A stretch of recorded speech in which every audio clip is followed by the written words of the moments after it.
Los Angeles, California, Hoover Street Boxing Gym, Thursday evening, March 1970. The gym smells like every boxing gym in America. Leather, sweat, liniment, and that sharp metallic tang that comes from blood mixed with spit-hitting canvas. The walls are covered with photos of fighters, some famous, most forgotten. Muhammad Ali throwing his legendary left, Joe Frazier in his prime, local heroes who fought their hearts out in clubs and small venues, never quite making it to the big time but earning respect the hard way. The main floor is busy tonight. 3 rings are occupied. In one corner, a heavyweight works the heavy bag with methodical precision. His punches land with that deep thud that speaks of real power. In another section, 2 welterweights are sparring, their trainer shouting corrections. The speed bag in the far corner rattles in its distinctive rhythm as a lightweight practices his timing. Bruce Lee walks through the front entrance with Dan Inosanto, his friend and training partner. Bruce is here at the invitation of the gym's owner, an old boxer named Mickey Sullivan, who trained middleweights in the 1940s and now runs one of the most respected boxing gyms in Los Angeles. Mickey had seen Bruce's work on The Green Hornet and was curious about the martial arts techniques. He'd invited Bruce to come observe, maybe exchange some ideas about training methods. Bruce is dressed simply: black training pants, a gray t-shirt, canvas shoes. He's carrying a small bag with hand wraps and training gloves. Dan has told him that Mickey's gym has a different atmosphere than most martial arts schools. More serious, more professional. These aren't people playing at combat. These are fighters who step into rings knowing they might get hurt, might lose, might embarrass themselves in front of crowds. It breeds a different kind of respect. Mickey spots them immediately and walks over, hand extended. He's in his 60s, gray-haired, with a face that shows the marks of too many sparring sessions in his youth. Scar tissue over both eyes, a nose that's been broken more than once, cauliflower ears. But his handshake is firm and his eyes are sharp. "Bruce Lee," Mickey says, genuine warmth in his voice. "Glad you could make it. Welcome to a real gym." He says it without arrogance, just stating what he believes is fact. "Thank you for the invitation," Bruce responds. "I'm always interested in learning from different approaches." "Different is right," Mickey chuckles. "We don't do any of that fancy spinning kick stuff here. Just hands, footwork, and getting hit until you learn not to get hit." They walk through the gym, Mickey pointing out different training areas, explaining his philosophy. "Boxing is simple," he explains. "You learn to hit without getting hit. Everything else is just details." Bruce listens carefully, asking questions about training methods, about how boxers develop their speed and timing. That's when they notice the commotion near the grappling mats in the back section of the gym. The boxing gym shares space with a small wrestling club that trains there 3 nights a week. Right now, about a dozen wrestlers are gathered around one particularly large man who's holding court, demonstrating a takedown on a smaller training partner. The man is massive. Later, Bruce will learn his name is Jim the Bull Tanner. He stands 6'2" and weighs exactly 290 pounds. Not fat, not soft, just thick with the kind of functional muscle that comes from years of grappling. His neck is as wide as most people's thighs. His arms look like they could bend steel bars. He's wearing a wrestling singlet that shows every contour of his powerful physique. Jim is a legitimate wrestler. He competed in college, placed 3rd in the NCAA heavyweight division, and has been coaching high school wrestling for 5 years. He knows his craft, and right now he's explaining to his students why size and strength matter more than anything else in combat. "Speed is cute," Jim's voice carries across the gym. "Speed looks good in movies, but in a real fight, in a real grappling situation, mass wins every time. Physics doesn't lie. F equals ma. Force equals mass times acceleration. You give me a 200-pound guy and a 150-pound guy with equal skill, the bigger man wins. Every single time." His students nod, absorbing the lesson. It makes sense. It aligns with everything they've experienced in wrestling. Weight classes exist for a reason. Size matters. One of the younger wrestlers, maybe 19 years old, spots Bruce watching from across the gym. The kid recognizes him from television and says something to Jim. The Bull turns, looks at Bruce with an appraising eye, then smirks. "Speaking of movie fighting," Jim says loudly, making sure his voice carries, "we got ourselves some Hollywood here tonight." The gym doesn't go completely silent, but conversation definitely quiets. People are aware that something is developing. Mickey Sullivan tenses slightly beside Bruce. He knows his gym's reputation for attracting tough guys who like to prove themselves. Jim, Mickey calls out, a warning in his tone. These are my guests. No disrespect meant, Mickey, Jim responds, hands up in a gesture of innocence. Just making an observation.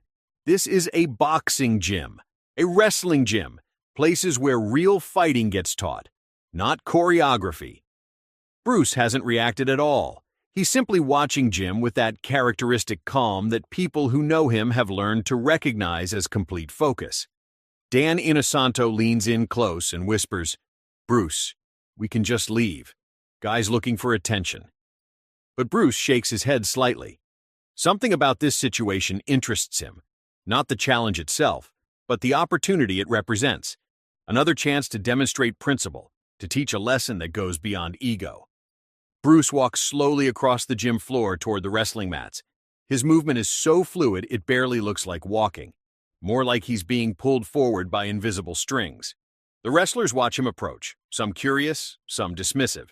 He stops about 10 feet from Jim Tanner and speaks clearly, his Hong Kong accent giving precise edge to each word. You said size beats speed every time.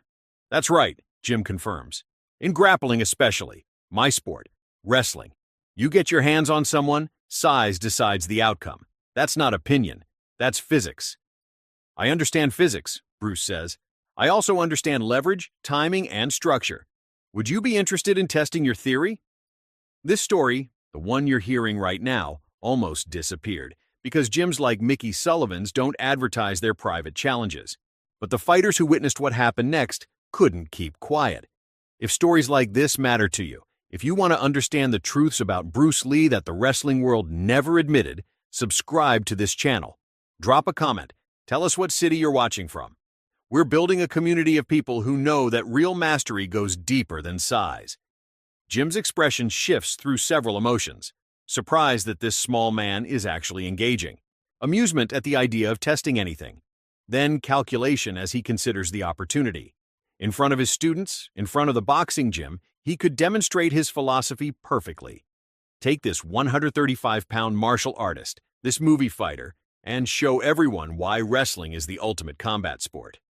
What kind of test? Jim asks carefully. Grappling, Bruce says simply.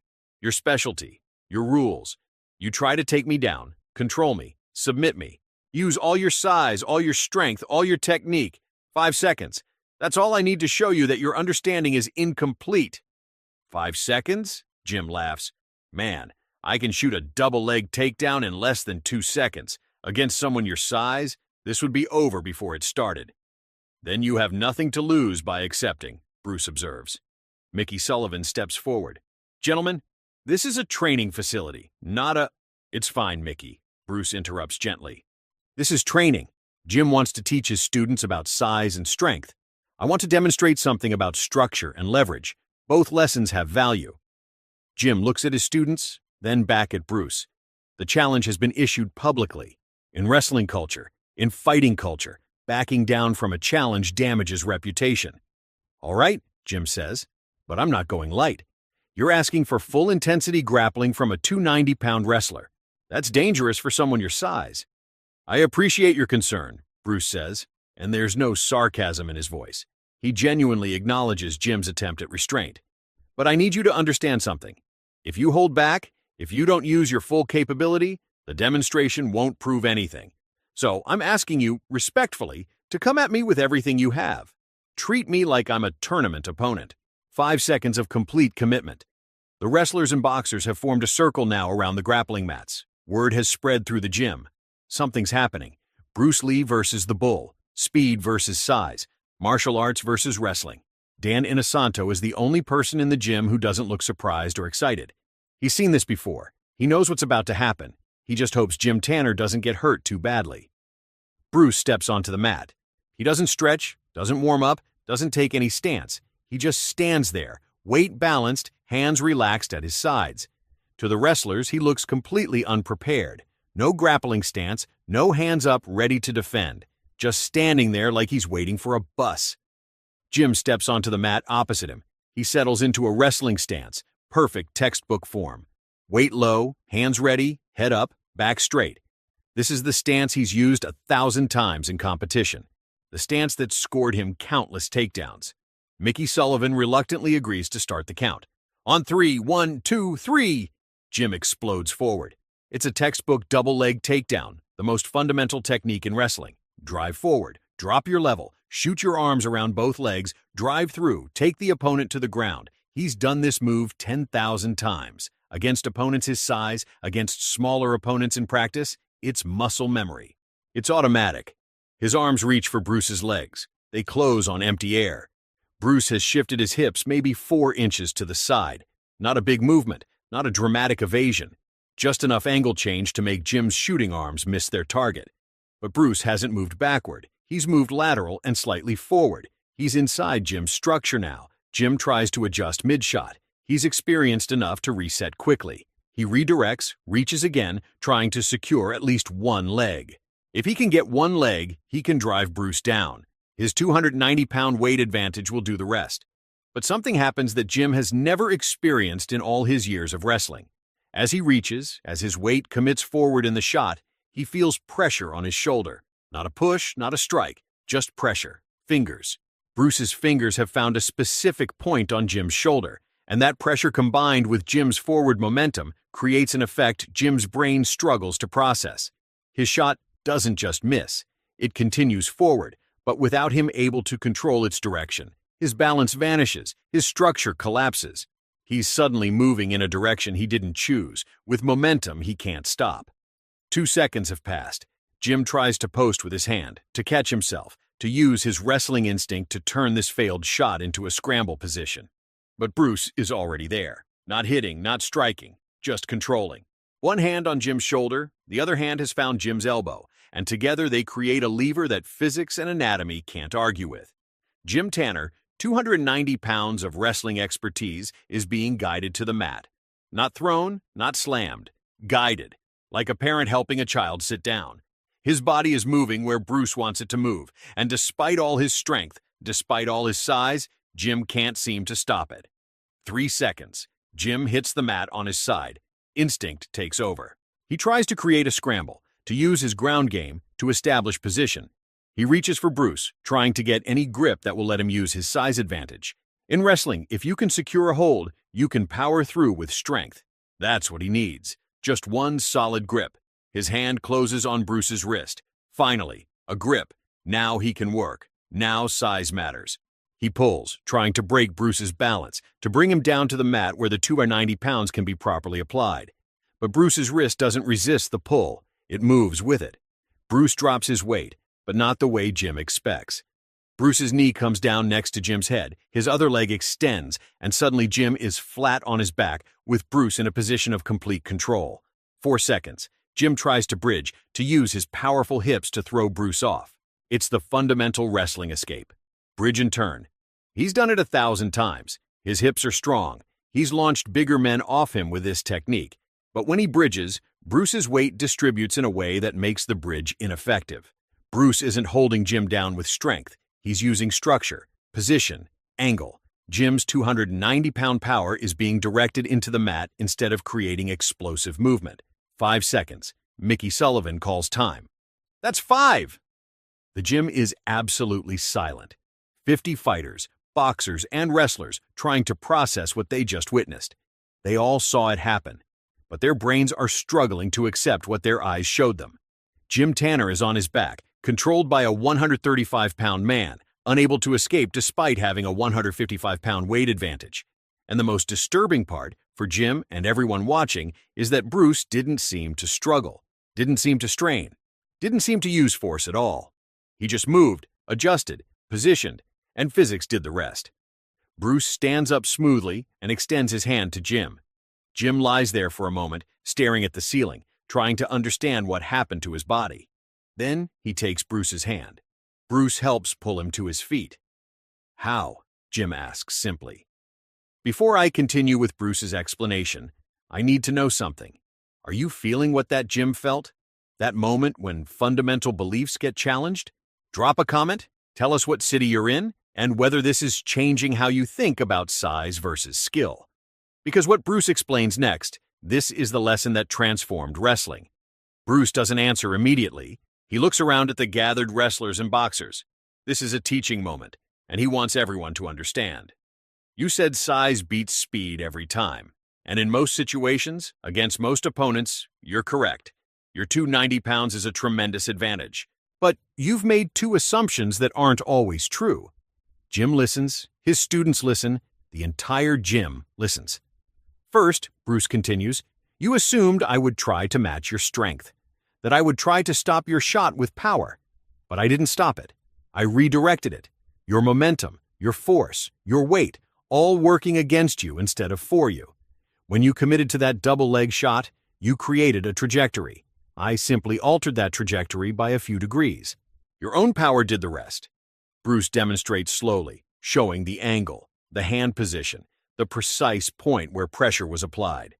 The wrestlers are fascinated. This isn't their technique. This doesn't exist in wrestling manuals, but they can see how it works. Second, Bruce says, you assumed grappling is about strength holding strength, but structure beats strength. When I controlled your position on the ground, I wasn't using muscle. I was using skeletal alignment. My bones bearing weight, not my muscles working against yours. You couldn't escape not because I was stronger, but because the position created mechanical disadvantage that even your 290 pounds couldn't overcome. Jim shakes his head slowly. I've wrestled for 15 years. College competition, coaching, thousands of matches. I've never seen anything like that. Because wrestling has rules, Bruce explains. No striking, specific scoring positions, specific illegal holds. Those rules shape your technique. They create patterns. In wrestling, certain positions are dominant, but those positions assume both people are following the same rules, using the same framework. What I did doesn't exist in wrestling because it's not designed for wrestling competition. It's designed for unrestricted combat where the only rule is survival. One of Jim's students, a heavyweight who's been watching with wide eyes, speaks up. So what you're saying is wrestling doesn't work in a real fight? No, Bruce responds firmly. Wrestling is incredibly effective. The ability to control someone's body, to take them down, to establish dominant position, these are crucial skills. Jim's technique is excellent. His understanding of leverage and position within wrestling's framework is sophisticated. But framework is the key word. Every martial art, every combat sport has a framework. A set of assumptions about what will happen, what's allowed, what's optimal, and those frameworks create blind spots. Bruce turns back to Jim. If we'd been in a wrestling tournament with wrestling rules, you would have been much more competitive. Maybe I still could have done what I did, maybe not. But add striking, add attacks that aren't in your training framework, and your responses are shaped by patterns that don't account for those variables. Jim nods slowly. Something fundamental has shifted in his understanding. Can you teach this? I can teach the principles, Bruce says. But first, you'd need to unlearn the assumption that size is your primary weapon. Your size is an advantage? Yes. But it's one advantage among many. And sometimes it's a disadvantage. Your 290 pounds is weight you have to move, momentum you have to manage. Against someone who understands angles and timing, your size can work against you. Mickey Sullivan has been watching all of this with a complicated expression. He spent his life in boxing, training fighters to use size and power advantages. But what he just witnessed challenged his understanding as much as Jim's. Bruce, Mickey says carefully, that thing you did with his shoulder, that's not boxing, not wrestling. What is that? That's Jeet Kune Do, Bruce responds. Not a technique from a system, but a principle applied in the moment. I saw his structure commit forward. I understood where his momentum would take him. I used the minimal intervention necessary to redirect that momentum. No style, no classical form, just direct response to what was happening. Jim sits down on the edge of the mat, and several of his students sit with him. The lesson has expanded beyond wrestling now. This is something deeper. So what you're saying, Jim works through it slowly, is that everything I've learned, all my training, creates patterns in how I move and react, and those patterns can be read and exploited. Yes, Bruce confirms. But here's the important part. Recognizing your patterns isn't a weakness. It's the beginning of growth. Most people never reach your level of skill. You're an expert in your domain. But now you can expand that domain, add new responses, eliminate tells. You have the discipline and physical capability. You just need to expand your framework. One of the boxers who's been watching shouts from near the ring, So, you're saying boxing creates the same kind of blind spots? Every art does, Bruce responds. Boxing teaches you to defend against punches with gloves following specific rules. But add kicks, add grappling, add weapons, and those defenses have gaps. That doesn't mean boxing is ineffective. It means boxing is optimized for boxing. The same is true for every martial art, every combat sport. Excellence within a framework doesn't guarantee effectiveness outside that framework. The gym erupts into conversation, wrestlers talking to boxers, comparing notes, questioning their training. Jim Tanner sits quietly, processing everything. Finally, he looks up at Bruce. 5 seconds. That's all it took for you to show me that 15 years of training had blind spots I didn't know existed. Not blind spots in your technique, Bruce clarifies. Blind spots in your assumptions. Your technique is sound. Your understanding of wrestling is legitimate. You just assumed that wrestling's framework was universal. Now you know it isn't. That knowledge makes you more dangerous, not less, because now you can address the gaps. That's the truth they never taught you in wrestling rooms or boxing gyms. That excellence in one framework doesn't mean mastery of combat itself. If this story revealed something you needed to understand, subscribe so you never miss these lessons. Comment below, tell us what city you're watching from, and whether this changed how you think about training. Let's build this community together, one realization at a time. Jim Tanner becomes one of Bruce Lee's regular training partners. He continues coaching wrestling, continues competing, but adds Jeet Kune Do principles to his practice. And something remarkable happens. His wrestling improves, not because he abandons wrestling technique, but because he understands it more deeply. He sees the patterns in his opponent's movements because Bruce taught him to see his own patterns. He becomes more adaptable, more fluid, more dangerous. A year later, Jim returns to competition at a national level tournament. He faces opponents who've beaten him before, bigger men, stronger men. But this time, something is different. Jim doesn't just rely on his size and strength. He reads his opponents, anticipates their shots, creates angles that give him mechanical advantages beyond raw power. He wins the tournament. And when people ask him what changed, he tells them the truth. A 135-pound martial artist taught a 290-pound wrestler that size doesn't beat speed every time. Understanding beats everything, every time. Years later, after Bruce Lee's death, Jim is interviewed about that night in Mickey Sullivan's gym. The interviewer asks if the story has been exaggerated over time. Jim's response is immediate and clear. I was 290 pounds of wrestling expertise. I'd taken down hundreds of opponents. I understood leverage and position better than most people will ever understand anything. And in 5 seconds, Bruce Lee showed me that my understanding was incomplete. Not wrong, incomplete. That's the difference between a good athlete and a true master.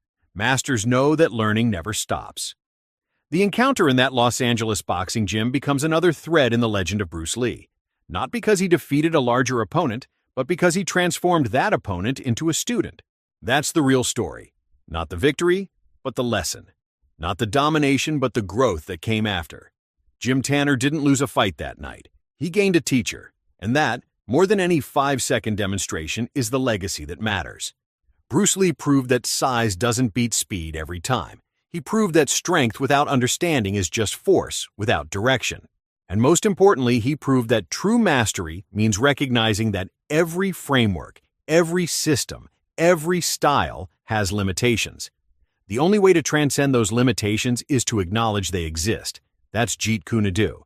That's the philosophy that changed martial arts forever. And it all started with moments like this, 5 seconds at a time.